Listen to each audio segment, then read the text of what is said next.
बोलिए द्वारकाधीश भगवान की जय। आज का प्रसंग है 3 पैर वाले बैल अर्थात धर्म और गाय के रूप में पृथ्वी को कलयुग द्वारा प्रताड़ित करना। महाराज परीक्षित द्वारा कलयुग का दमन। महाराज परीक्षित द्वारा कलयुग को 5 स्थान निवास के लिए देना, यही प्रसंग सुनाने जा रहे हैं। आशा करते हैं आप इसे अवश्य ही पसंद करेंगे। यह प्रसंग श्रीमद् भागवत महापुराण के प्रथम स्कंद से लिया गया है।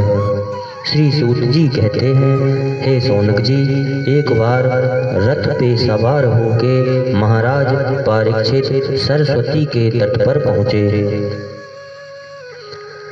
वहां पहुंचकर राजा परीक्षित ने देखा कि एक राजवेशधारी शूद्र हाथ में डंडा लिए हुए और गाय बैल के एक जोड़े को इस तरह पीटता जा रहा है जैसे उनका कोई स्वामी ही ना हो।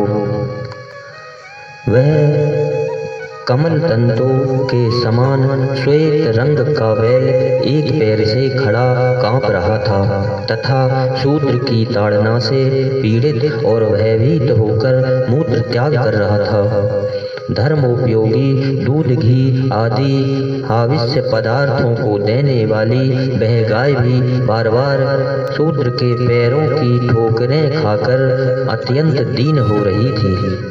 एक तो वह स्वयं ही दुबली पतली थी, दूसरे उसका बछड़ा भी उसके पास नहीं था। उसे भूख लगी हुई थी और उसकी आंखों से आंसू बहते जा रहे थे। स्वर्ण जटित रथ पर चढ़े हुए राजा परीक्षित ने अपना धनुष चढ़ाकर मेघ के समान गंभीर वाणी से उसको ललकारा। कहा, अरे तू कौन है जो बलवान होकर भी मेरे राज्य के इन दुर्बल प्राणियों को बलपूर्वक मार रहा है? तूने नट की भांति भेष तो राजा का बनाया रखा है, परंतु कर्म से तू शूद्र जान पड़ता है।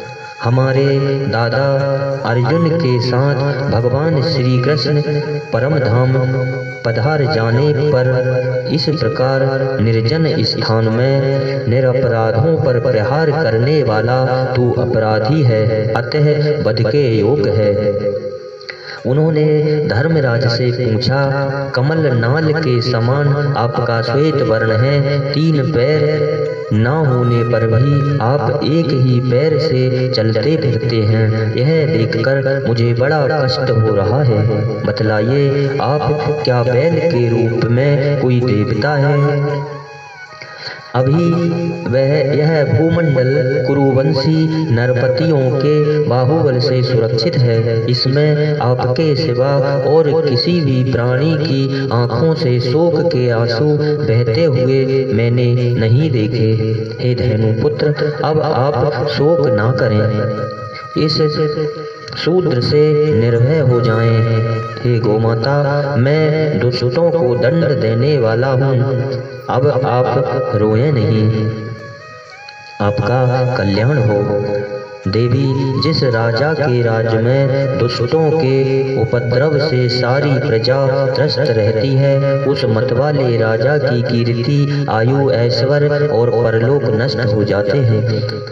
राजाओं का परम धर्म यही है कि वे दुखियों का दुख दूर करें। यह महादुष्ट और प्राणियों को पीड़ित करने वाला है, अतः मैं अभी इसे मार डालूंगा। सुरभि नंदन, आप तो 4 पैर वाले जीव हैं, आपके 3 पैर किसने काट डाले? श्री कृष्ण के अनुयायी राजाओं के राज में कभी कोई भी आपकी तरह दुखी ना हो। हे वृषभ, आपका कल्याण हो। बताइए, आप जैसे निरपराध साधुओं का अंग भंग करके किस दुष्ट ने पांडवों की कीर्ति में कलंक लगाया है? जो किसी निरपराध प्राणी को सताता है, उसे चाहे वह कहीं भी रहे, मेरा भय अवश्य होगा। दुष्टों का दमन करने से साधुओं का कल्याण ही होता है। जो उद्दंड व्यक्ति निरपराध प्राणियों को दुख देता है, वह चाहे साक्षात देवता ही क्यों ना हो, मैं उसकी बाजूबंद से वशीभूत भुजाओं को काट डालूंगा। बिना आपत्ति काल के मर्यादा का उल्लंघन करने वालों को शास्त्र अनुसार दंड देते हुए अपने धर्म में स्थित लोगों का पालन करना राजाओं का परम धर्म है।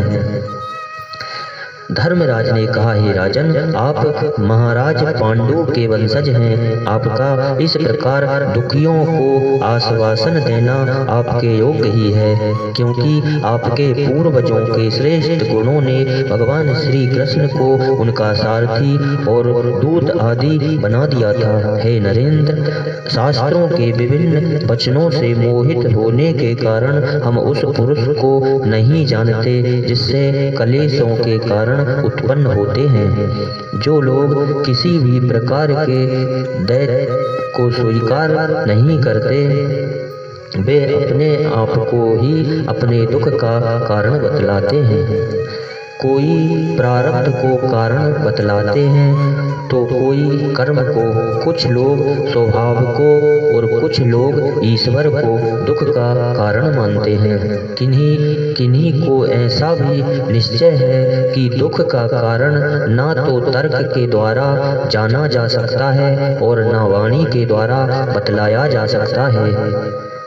हे राजेश, अब इनमें कौन सा मत ठीक है, यह आप अपनी बुद्धि से ही विचार लीजिए। श्री सूत जी कहते हैं, ऋषि श्रेष्ठ शौनक जी, धर्म का यह प्रवचन सुनकर सम्राट परीक्षित बहुत प्रसन्न हुए। उनका खेद मिट गया।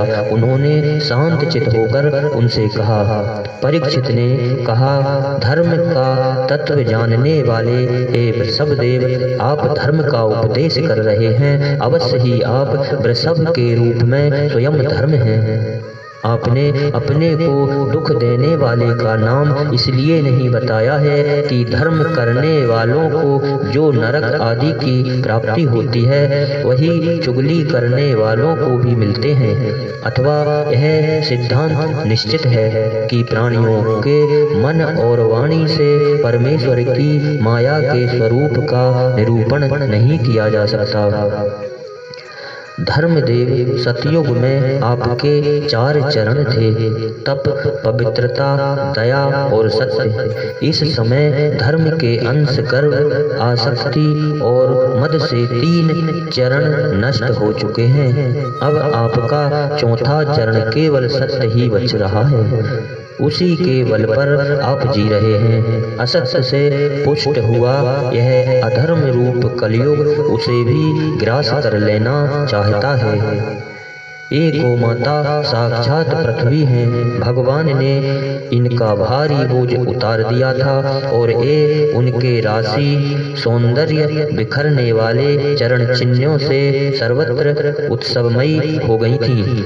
अब ये उनसे बिछुड़ गई हैं। वे साध्वी अभागिनी के समान नेत्रों में जल भरकर यह चिंता कर रही हैं कि अब राजा का स्वांग बनाकर ब्राह्मण द्रोही शूद्र मुझे भोगेंगे। महारथी परीक्षित ने इस प्रकार धर्म और पृथ्वी को सांत्वना दी। उन्होंने धर्म के कारण रूप कलयुग को मारने के लिए तीक्ष्ण तलवार उठाई। कलयुग ताड़ गया कि ये तो अब मुझे मार ही डालना चाहते हैं। अतः झटपट उसने अपने राज चिन्ह उतार डाले और भय विकल होकर उनके चरणों में अपना सिर रख दिया।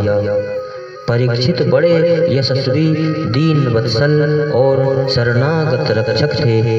उन्होंने जब कलयुग को अपने पैरों पर पड़े देखा तो कृपा करके उसको मारा नहीं, अपितु हंसते हुए उससे कहा।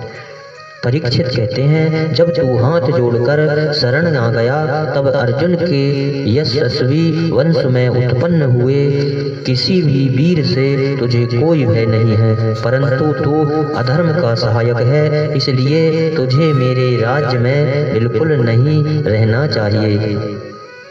तेरे राजाओं के शरीर में रहने से ही लोभ, झूठ, चोरी, धृष्टता, स्वधर्म, त्याग, दरिद्रता, कपट, कलह, दंभ और दूसरे पापों की बढ़ती हो रही है। अतः अधर्म के साथी इस ब्रह्मावर्त में तू एक क्षण के लिए भी ना ठहरना, क्योंकि अधर्म और सत्य का निवास स्थान है। इस क्षेत्र में यज्ञ विधि के जानने वाले महात्मा यज्ञों के द्वारा यज्ञ पुरुष भगवान की आराधना करते हैं। इस देश में भगवान श्री हरि यज्ञ के रूप में निवास करते हैं। यज्ञों के द्वारा उनकी पूजा होती है और वे यज्ञ करने वालों का कल्याण करते हैं। वे सर्वात्मा भगवान वायु की भांति समस्त चराचर जीवों के भीतर और बाहर एक रस स्थित रहते हुए उनकी मनोकामनाओं को पूर्ण करते हैं। श्री सूत जी कहते हैं, परीक्षित की यह आज्ञा सुनकर कलियुग सिंहर उठा। यमराज के समान मारने के लिए उद्धत हाथ में तलवार लिए हुए परीक्षित से वह बोला। कलियुग कहते हैं, हे सार्वभौम, आपकी आज्ञा से जहाँ कहीं मैं रहने का विचार करता हूँ वहीं देखता हूँ कि आप धनुष पर बाण चढ़ाए खड़े हैं। धार्मिक शिरोमणि, आप मुझे वह स्थान बतलाइए जहाँ मैं आपकी आज्ञा का पालन करता हुआ स्थिर होकर रह सकूं। कलयुग की प्रार्थना स्वीकार करके राजा परीक्षित ने उसे 4 स्थान दिए: दूध, मदपान, स्त्री संग और हिंसा। इन स्थानों में क्रमशः असत्य, मद, आसक्ति और निर्दयता, ये 4 प्रकार के अधर्म निवास करते हैं। उसने और भी स्थान मांगे, तब समर्थ परीक्षित ने उसे रहने के लिए एक और स्थान स्वर्ण में दिया।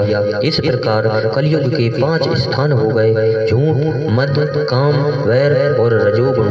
परीक्षित के दिए हुए इन्हीं 5 स्थानों में धर्म का मूल कारण कली उनकी आज्ञाओं का पालन करता हुआ निवास करने लगा। इसलिए आत्म कल्याण कामी पुरुषों को इन 5 स्थान का सेवन कभी नहीं करना चाहिए। धार्मिक राजा, प्रजा वर्ग के लौकिक नेता और धर्मोपद गुरुओं का तो बड़ी सावधानी से इनका त्याग करना चाहिए। राजा परीक्षित ने इसके बाद प्रसव रूप धर्म के 3 चरण तपस्या, शौच और दया जोड़ दिए और आश्वासन देकर पृथ्वी का संवर्धन किया। वे ही महाराज परीक्षित इस समय अपने राज सिंहासन पर, जिसे अपने पितामह महाराज युधिष्ठिर ने वन में जाते समय उन्हें दिया था, विराजमान हैं। वे परम यशस्वी, सौभाग्यभाजन, चक्रवर्ती सम्राट राज ऋषि परीक्षित इस समय हस्तिनापुर में कौरव कुल की राजलक्ष्मी से शोभायमान हैं। अभिमन्यु नंदन राजा परीक्षित वास्तव में ऐसे ही प्रभावशाली हैं, जिनके शासन काल में आप लोग इस दीर्घकालीन यज्ञ के लिए दीक्षित हुए हैं। इन्हीं शब्दों के साथ बोलिए द्वारकाधीश भगवान की जय हो।